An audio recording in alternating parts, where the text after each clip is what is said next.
Assalamualaikum warahmatullahi wabarakatuh. Perkenalkan, nama saya Maisa Aulina Kamila dengan NIM G0024167 dari kelompok A7. Baik, sekarang saya akan menjelaskan mengenai anatomi vertebra dan anatomi pada regiodorsum. Sebelumnya, saya akan membacakan terlebih dahulu mengenai kasusnya. Jadi terdapat seorang wanita yang merasa nyeri pada punggung.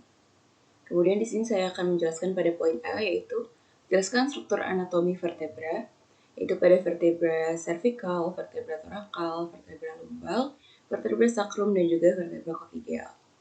Kemudian pada poin B, saya akan menjelaskan mengenai muskuli penyusun dari regiodorsum.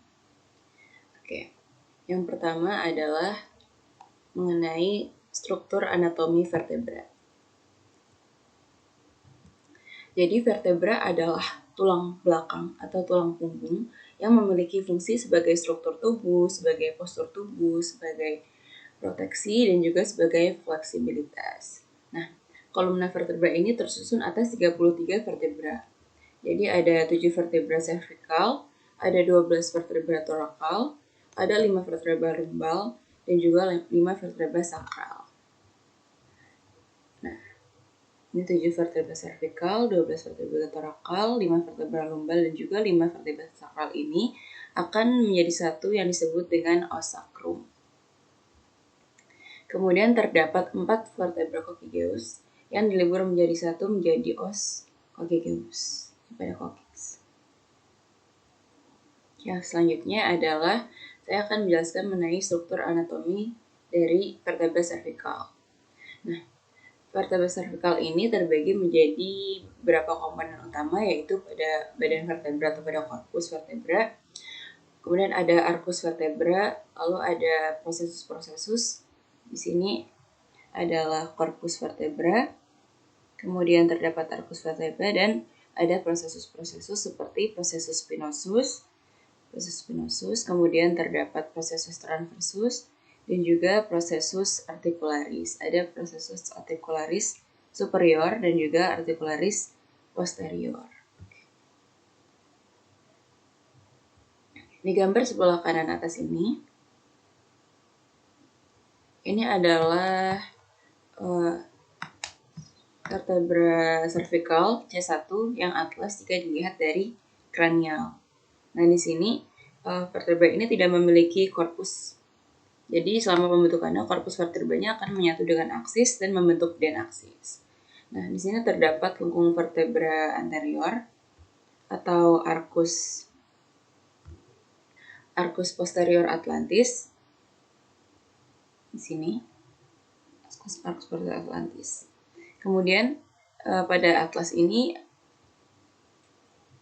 proses spinosusnya itu akan digantikan dengan tuberculum posterius. Jadi pada aksis yang sebelah kiri ini adalah aksis, dia memiliki proses spinosus, sedangkan pada atlas di C1 ini dia masih berupa tuberculum posterius. Kemudian yang bagian kanan bawah ini merupakan gambar vertebra cervical C1 atlas juga jika dilihat dari cauda. Nah, di sini fovea dentisnya itu bersendi dengan denaksis dan terletak di bagian dalam dari arcus anterior atlantis. Ini fovea dentis, dia bersendi dengan denaksis. Kemudian yang sebelah kiri ini merupakan vertebra cervical C2. Dia aksis dilihat dari yang sini ventral, kemudian yang sebelah sini adalah dilihat dari dorsokranial. Nah, sisi depan dens ini nanti ditutupi oleh facies articularis anterior et posterior. Jadi dia ditutupi oleh facies articularis yang sebelah kiri ini facies articularis anterior, terus nanti dia ditutupi oleh facies articularis posterior juga. Di sini proses transversnya itu pendek. Nah, proses spinosnya ini sering terbagi dua. Selanjutnya saya akan menjelaskan mengenai struktur anatomi dari vertebra thoracal. Nah, vertebra thoracal ini terdiri dari 12 tulang dari T1 hingga T12 dengan memiliki struktur khas yang berfungsi sebagai bagian integral dari tulang belakang.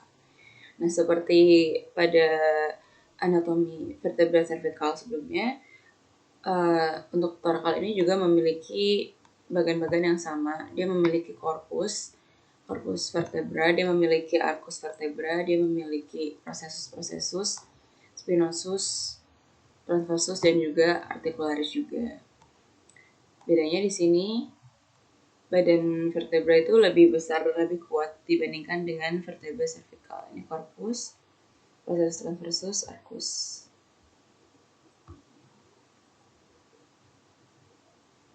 Arcus ada proses spinosus, articularis inferior superior. Sini juga terdapat foramen. Di tengah sini ada foramen vertebra. Lalu ada fovea, juga terdapat incisura di sini. Ada tonjolan. Oke, lanjut. Selanjutnya adalah struktur anatomi dari vertebra lumbal. Vertebra lumbal ini yang terdiri dari 5 tulang dari L1 hingga L5 yang terletak di bawah tulang belakang. Komponen penyusunnya sama, jadi ada corpus vertebra, ada arcus vertebra. Dia ada corpus, ada arcus, dan juga ada processus. Nah, di antara dua vertebra lumbar ini terdapat celah yang sering disebut dengan foramen intervertebralis atau foramen vertebrae. Dia ini memungkinkan keluarnya saraf spinal dari sumsum tulang belakang yang berfungsi untuk menghubungkan saraf ke berbagai bagian tubuh. Ini adalah vertebra lumbal 4 jika dilihat dari kranial. Yang di tengahnya terdapat foramen vertebra. Kemudian ada processus articularis superior, ada lamina arcus vertebra, ada epiphysis anular di atas, dan ada foramen di tengah. Kemudian yang sebelah sini kanan, dia adalah vertebra lumbalis 4. Jika dilihat dari ventral, di sini ada fascius intervertebralis superior, ada fascius intervertebralis inferior, fascius articularis inferior, juga ada processus articularis inferior dan superior. Selanjutnya saya akan menjelaskan struktur anatomi dari sacrum. Nah, sacrum ini terdiri dari 5 vertebra sakral. Komponennya itu ada corpus, ada ala itu adalah sayap, kemudian ada foramen sacralis, ada canalis sacralis. Jadi pertama yang corpus sacrum. Jadi pada corpus dia itu berfungsi sebagai penopang utama. Kemudian terdapat ala. Ala ini dia nanti akan berartikulasi dengan ilium membentuk sendi sacroiliac. Kemudian terdapat foramen sacralis, ada 4 pasang, itu ada 8 foramen sakral ini. Dia itu untuk memungkinkan keluarnya saraf spinal S1 hingga S4. Kemudian ada canalis sacralis, dia sebagai saluran. Dia merupakan lanjutan dari canalis vertebra. Saluran dari vertebra lanjut ke canalis sacralis. Oke, yang ini adalah tampak lateral dari vertebra sacrum. Ada tuberositas, ada fascius auricularis, kemudian ada articulatio sacrococcygeal. Ini dibahas selanjutnya, yaitu pada struktur anatomi coccygeal. Di sini adalah struktur anatomi dari vertebra coccygeal. Coccyx ini merupakan tulang ekor. Dia itu merupakan bagian terakhir dari columna vertebralis yang terdiri dari 3 hingga 5 segmen vertebra coccygeal. Nah, segmen yang paling proksimal itu biasanya lebih besar dan memiliki prosesus yang disebut dengan coccygeal cornu atau cornucoccygeum. Ini adalah prosesus yang lebih besar, yang paling proksimal. Kemudian coccyx ini dia akan berartikulasi dengan sacrum melalui sendi fibrocartilaginous di bagian atas yang dikenal sebagai sacrococcygeal. Nah, prosesus di vertebra coccygeal itu dia memiliki transversus, tapi tidak terlihat jelas karena ketika vertebra ini menyatu, dia akan membentuk alur anterior dan posterior. Coccyx juga memiliki beberapa foramen untuk memungkinkan keluarnya saraf spinal dari plexus coccygeal. Oke, baik. Selanjutnya saya akan menjelaskan mengenai muskuli yang menyusun dari regiodorsum. Nah, pada regiodorsum ini dia terbagi menjadi beberapa lamina. Yang pertama adalah lamina superficialis, kemudian lamina mediana, Lalu ada lamina profundus atau profunda. Nah, pada lamina superficialis ini terbagi menjadi beberapa muskulus, yaitu ada musculus trapezius, kemudian terdapat musculus latissimus dorsi, dan juga ada musculus sternocleidomastoideus. Nah, pada musculus lamina mediana penyusun ragi dorsum bagian lamina mediana, dia ada musculus levator scapula.